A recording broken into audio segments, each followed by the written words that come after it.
Isang mabiyayat mapagpalang araw po sa inyong lahat na makatunghay sa video ito. So narito po ang inyong kapatid sa Whitey World, Tatay Ed o God's TV, God's Invitation TV channel, kung saan nag-invite sa inyo na manood sa video ko pong ito at nawa magkaroon tayo ng mga aral sa ating papapanooring video. So ang aking gustong ibahagi ngayon ay tungkol sa mga salita ng Diyos, o mabuting balita ng ating Panginoon. Ang aking paksa ngayon, aking ibabahagi ay kukunin ko ito sa Ebanghelyo ni San Juan, Kabanata 3, talata 16 hanggang talata 18. So sabi dito, gayon na lamang ang pag-ibig ng Diyos sa sanlibutan, kaya ibinigay niya ang kanyang bugtong na anak upang ang sumampalataya sa kanya ay hindi mapahamak, kundi magkaroon ng buhay na walang hanggan. Sapagkat sinugo ng Diyos ang kanyang anak hindi upang hatulang maparusahan ang sanlibutan, kundi upang iligtas ito sa pamamagitan niya. Hindi hinahatulang maparusahan ang nanampalataya sa bugtong na anak ng Diyos, ngunit hinatulan ng parusahan ang hindi nanampalataya sa kanya. Mga kapatid ko sa Panginoong Jesucristo, ang mabuting balita ng ating kaligtasan.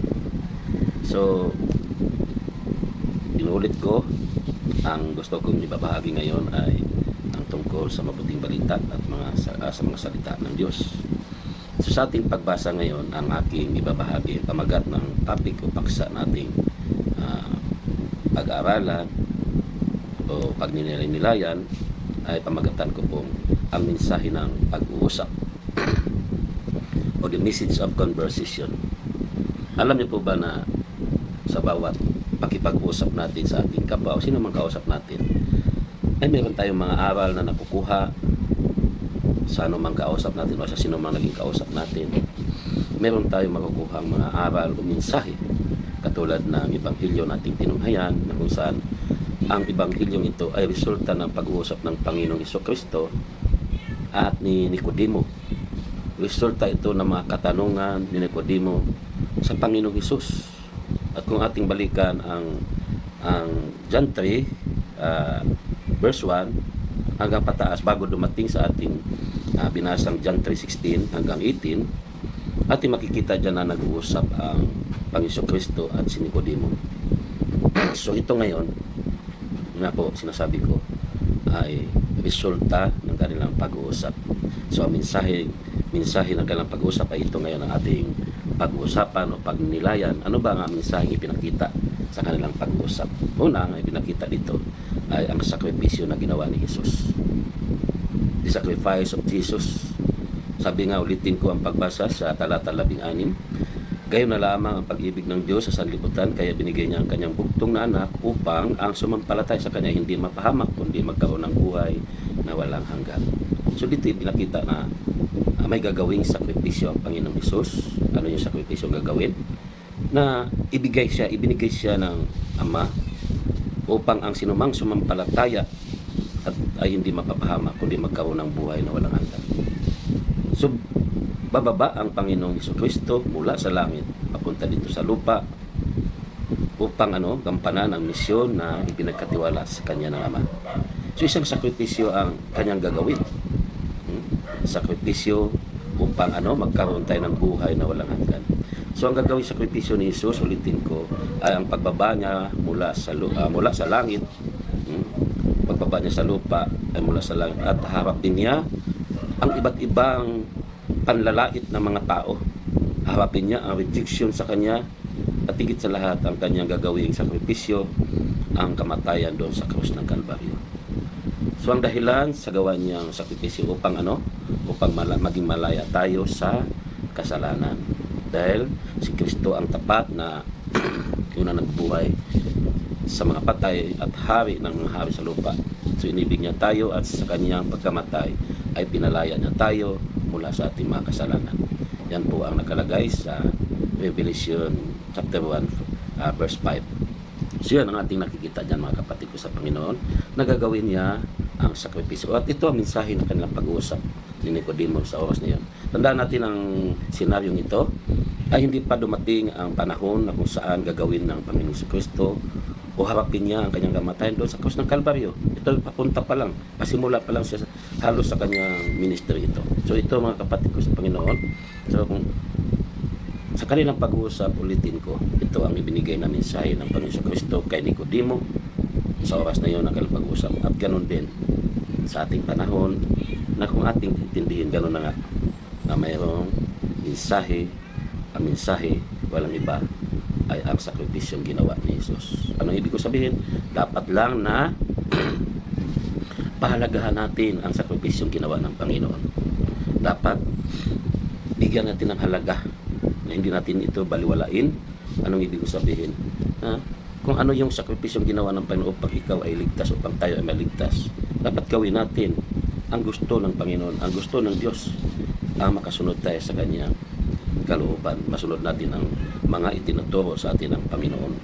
Ibig sabihin, kapag pinahalagan mo ang sakripisyo na ginawa sa iyo ng Diyos, gagawin mo rin ang kagustuhan niya. Parang sa isang magulang yan at anak.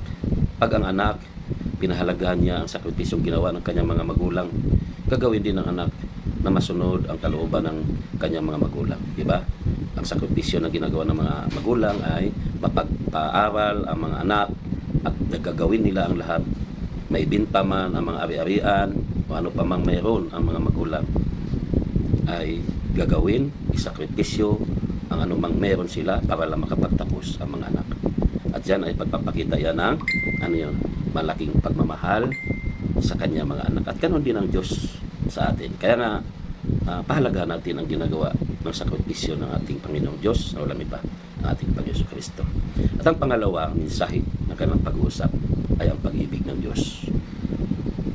Sabi nga uli, doon sa ating basahin minsan pa, ang talata 16 hanggang 17, gayon na lamang ang pag-ibig ng Diyos sa sanlibutan kahit binigay niya ang kanyang bugtong na anak upang ang sumampalataya sa kanya ay hindi mapahamak.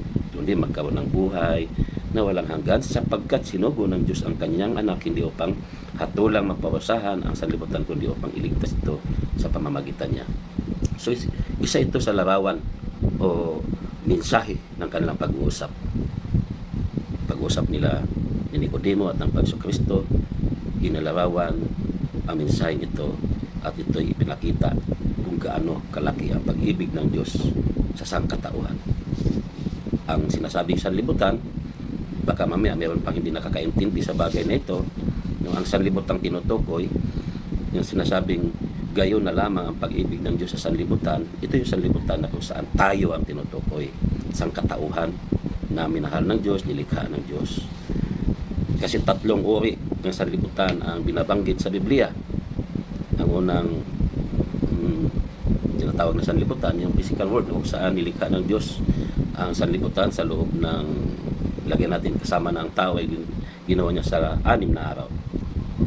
So yun ang physical world na ginawa ng Diyos. At ang itong binanggit natin, binanggit dito sa Evanghelyong ito, gayon na lang pag-ibig ng Diyos sa sanlibutan ay tayo po yun, katawan. Ang pangatlong sanlibutan na tinutukoy ay yung system o sistema ng mundo.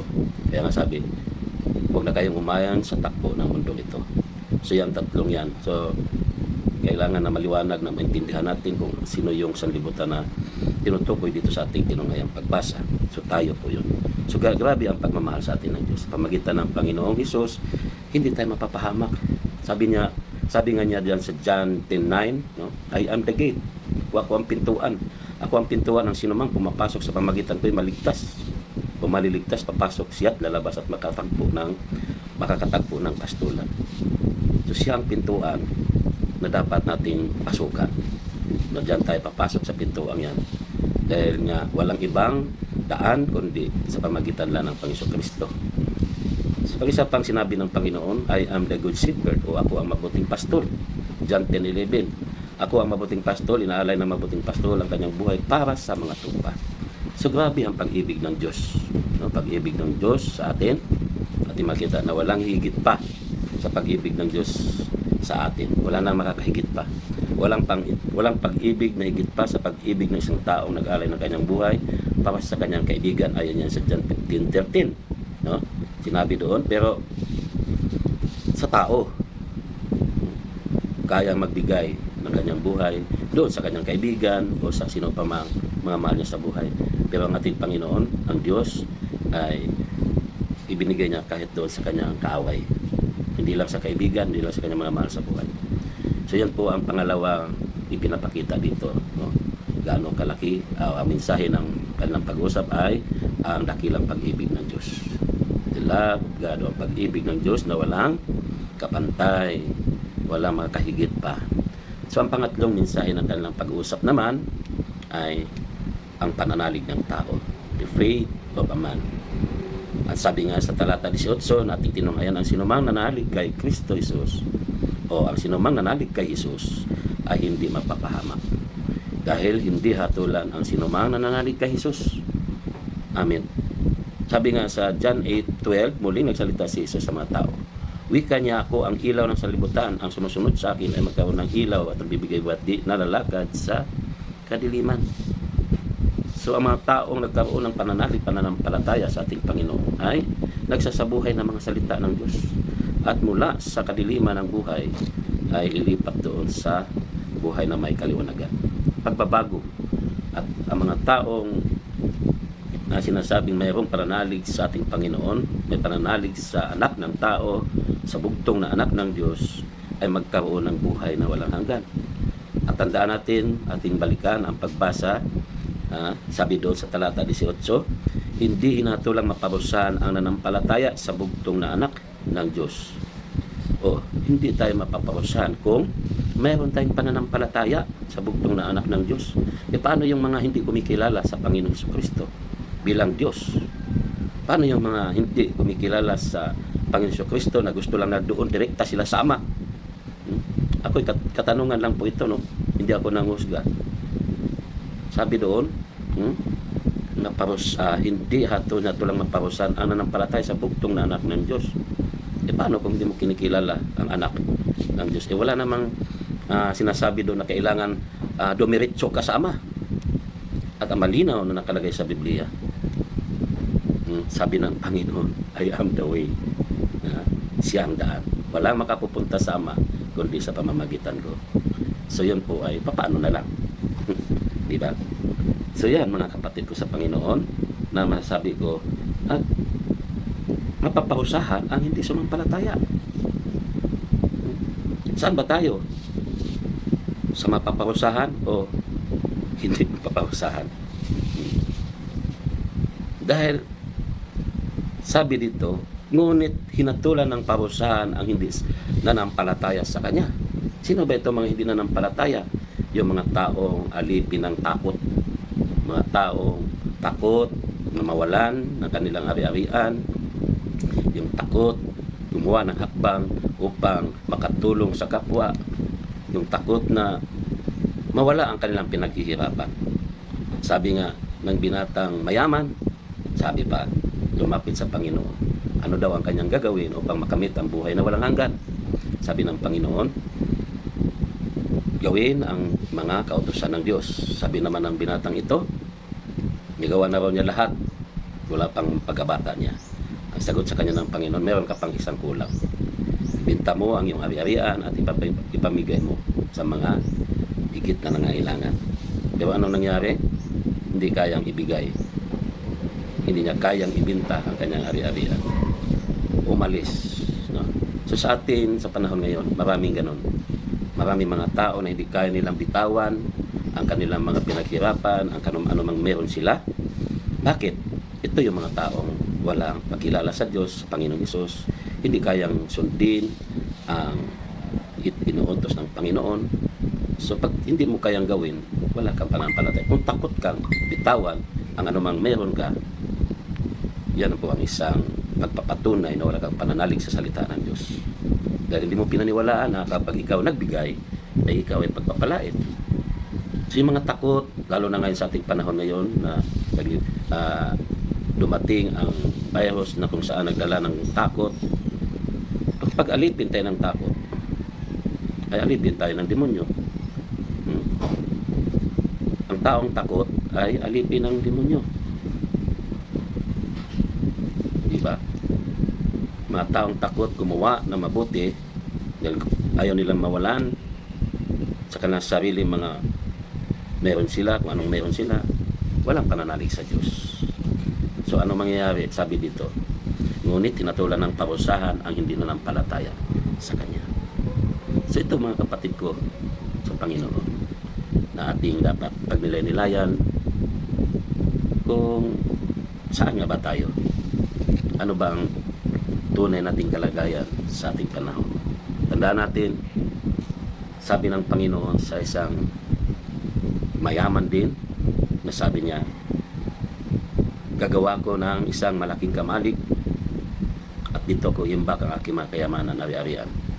At di na ako magtatrabaho, kahit tulog na lang ako. Ano sabi ng Panginoon? Hangal, ngayong gabi, babawiin ko na ang buhay mo. So yun mga kapatid ko sa Panginoon, dapat tingnan natin mabuti, ano ba ang ating buhay ngayon? Makamundo pa ba tayo? O ano, makasandibutan? O ano ba ang takbo ng mundong ito? Ang ating isinasabuhay? So dapat ang ating gagawin, tuluyan ang magbago, makasunod sa kalooban ng Diyos. At patuloy tayong mananalig kay Kristo na siya ang anak ng Diyos na tumubos sa ating mga pagkakasala, na siya ang Diyos na nagbibigay buhay alang-alang sa iyo. At dapat pahalagahan mo ito. Pag pinahalagahan mo yan, ginawa ng Panginoon, ay magagawa mo ring sundin kung ano ang kanyang mga salita, kung ano ang kanyang kalooban. So yan lang ngayon mga kapatid ko sa Panginoong Jesucristo, ang aking babahagi, at nawa nakatulong ito sa bawat isa sa atin na magkaroon ng panibagong buhay, buhay na isang sinasabi nga born again, pinanganak na muli. Ano yon? Pinanganak na muli sa Espiritu, pagbabagong buhay tungo sa isang buhay na ganap at kasiyasiya. So, maraming salamat po sa inyong lahat, sa inyong pagtunghay sa video ito. Masasabi ko lang, patuloy ninyong subaybayan ang mga ibinabahagi ko sa aking channel nito, tungkol ito sa mabuting balita ng Panginoon, kung saan ito magdala sa ating buhay tungo sa isang buhay na ganap kasi siya kasama ang ating Panginoon Jesucristo. At huwag niyong kalimutan, subscribe ang aking channel nito. God bless us all.